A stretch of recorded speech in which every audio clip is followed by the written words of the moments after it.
Kia ora and welcome to episode 29 of Bridge Talks Business with Milford. Today we're talking risk versus reward. In order to get the reward, of course, you have to take a bit of risk, but there's a sliding scale to this and you can diversify your portfolio to insulate you from some of that risk. So what types of assets can you invest in? What sorts of assets does Milford invest in for you? We'll look at that, but first, here's your top 5 business bits from the past 7 days. Number 1, Trump's tariff pause. The 90-day freeze was the big story over the past week, of course. China was hit hard. US shares retracted some of the gains that they made. Investors once bitten, twice shy.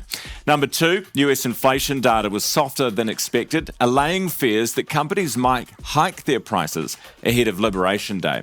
Number 3, turmoil in equity and bond markets last week with extreme moves in both directions in shares, whilst bond markets and the US dollar were both notably weaker. Although share markets broadly recovered last week, it appears that global investors are continuing to shun US assets. Number 4, the Reserve Bank cut the OCR 0.25% here in New Zealand, very much as expected. The statement didn't give a lot away, but arguably the Reserve Bank still has plenty of room to ease, given inflation is in target and there's a growing risk to growth.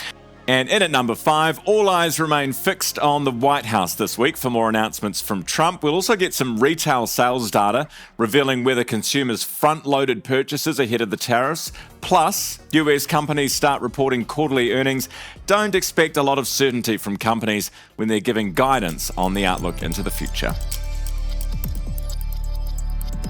So one of the things we've been talking a lot about over the last couple of weeks here on the podcast is volatility in the stock market.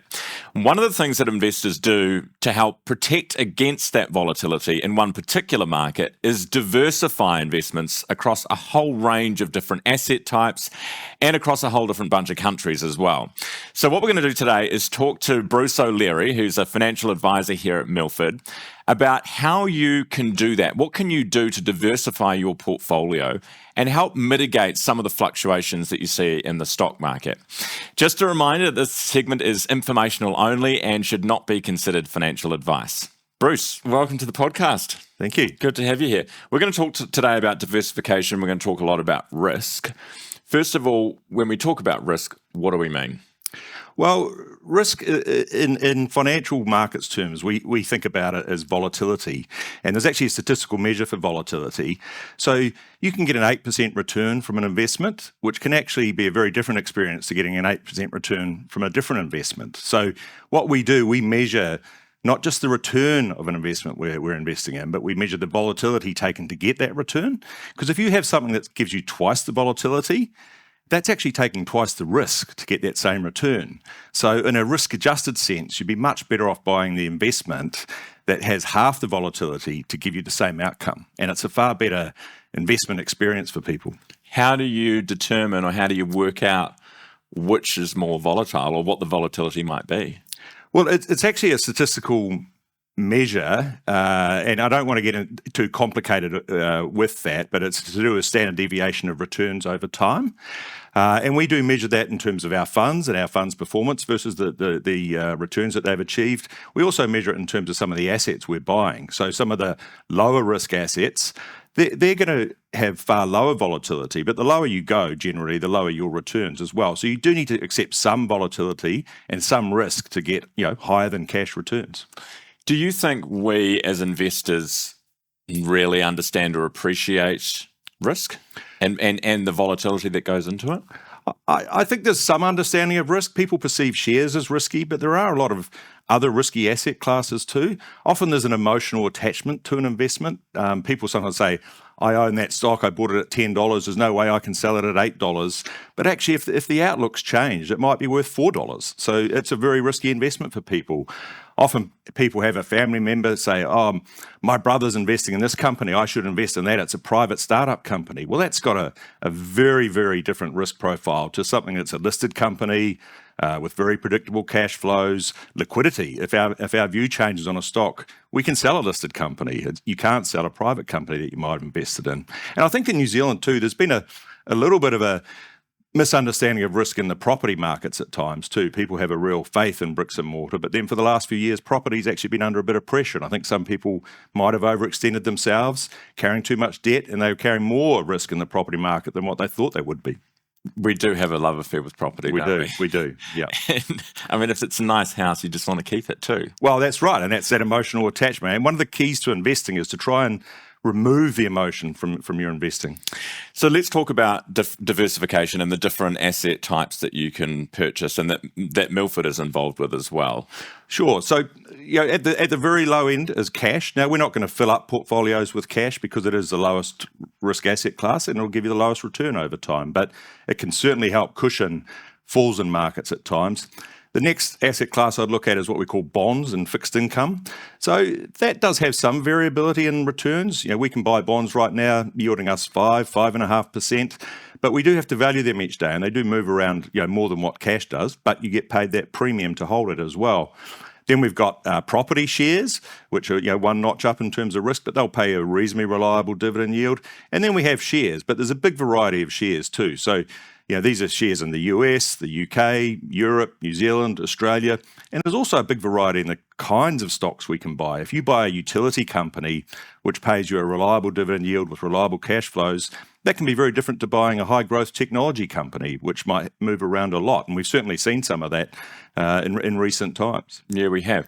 So what are you meant to do? Are you meant to pick a little bit from each asset class, or should you pick some in this market and some in the US, some in Europe? I mean, what does diversification actually look like? And I think it's a combination of all of that. So, diversifying across different regions, even though it's all in shares, is a very good form of diversification. Sometimes you can have New Zealand might be in a recession, but the US is very strong. And that was the case in 2024 because we were sort of had very different consumer outcomes from the interest rate hikes that had gone on the year before.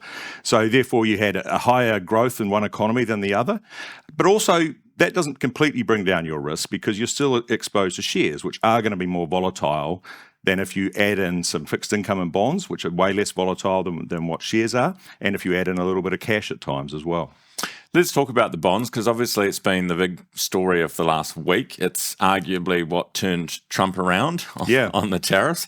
So why is it, explain to me why, when the stock market's a bit topsy-turvy, people go to bonds? It is what they call a flight to safety at times, but often one of the key reasons why a stock market will be topsy-turvy is because it's worried about economic growth. And probably, economic growth shrinking at its extreme is at a recession, so negative economic growth. And why would shares go down in that environment? Because it's a tough backdrop for companies to grow their earnings, to generate their revenue. And so bonds, on the other hand, what's a central bank going to be doing if it's worried about a recession? History says it'll probably be cutting interest rates, or certainly the market will start pricing in the cutting of interest rates. So that boosts the value of your bonds. Bonds are a little bit more complicated to explain, but if you think about it simplistically, it's a little bit like a term deposit, but we can sell it. If I'm locked in at 5.5% and the prevailing interest rates start going down, someone will pay me more than $1 for that bond because they've still got another 3 or 4 years to go at 5.5%. So that's what boosts the value of those bonds during that times of economic uncertainty. Has diversification worked, or has it worked so far this year, for example? Yeah, certainly in the first quarter of 2025 it did. And interestingly, in the March quarter, it was the things that had given you the highest returns last year, which gave you the weakest returns so far this year.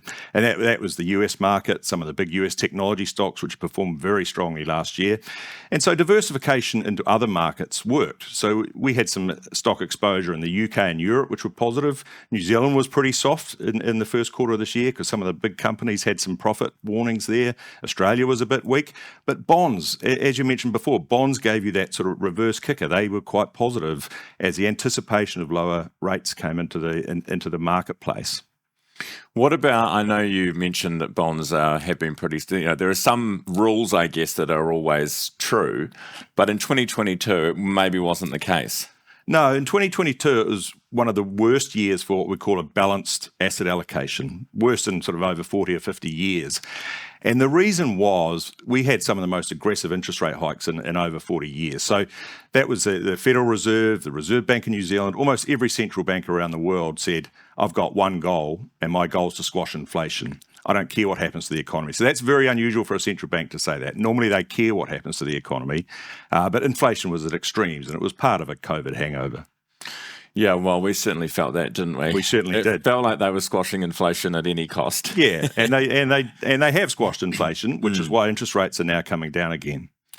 So I guess for people who might be new to investing or who are unfamiliar with some of this stuff, how do you sum up, or what's Milford's approach to diversifying? If you're in the different fund types, if you're in a balanced fund or if you're an aggressive fund, would you have more exposure in an aggressive fund to one particular type of asset, or how does it work? Yeah, the more aggressive our fund, the more exposure it's going to have to shares, for sure. And that's going to depend on a client's risk tolerance, age and stage in life. There's lots of factors sort of feed into that. But the more exposure you can withstand in shares, the higher your return will be over time.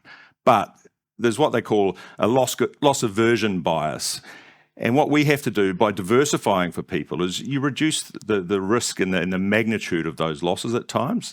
What you've got to remember is that in the last 7 years, the US share market's had 4 20% pullbacks.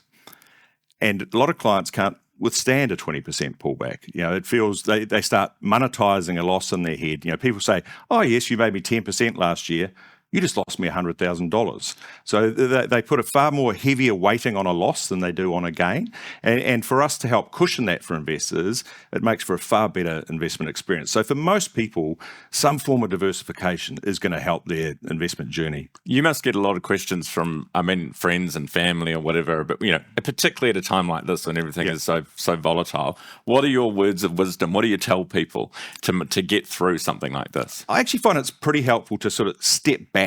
You'll be reading headlines on CNBC or the New Zealand Herald or wherever you read them, and it'll be often an element of clickbait to say Dow Jones falls 1,000 points and things like that. But if you actually step back and look inside your portfolio and say, hey, I own a little bit of Contact Energy, I own a little bit of Microsoft, I own some bonds in Australia that are paying me 5.5% a year. All of these companies are going to be around in 5 years. So often just taking a step back and thinking about it at an individual asset level can give you a bit more comfort. Great advice. Bruce, thank you very much. Thanks, Ryan.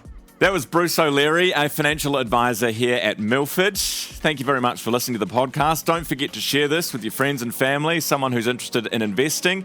Don't forget you can always like, follow and subscribe this podcast wherever you like to listen. We're going to take a break next week. Hope you enjoy your long Easter weekend and Anzac weekend if you're getting one. We'll see you the week after that.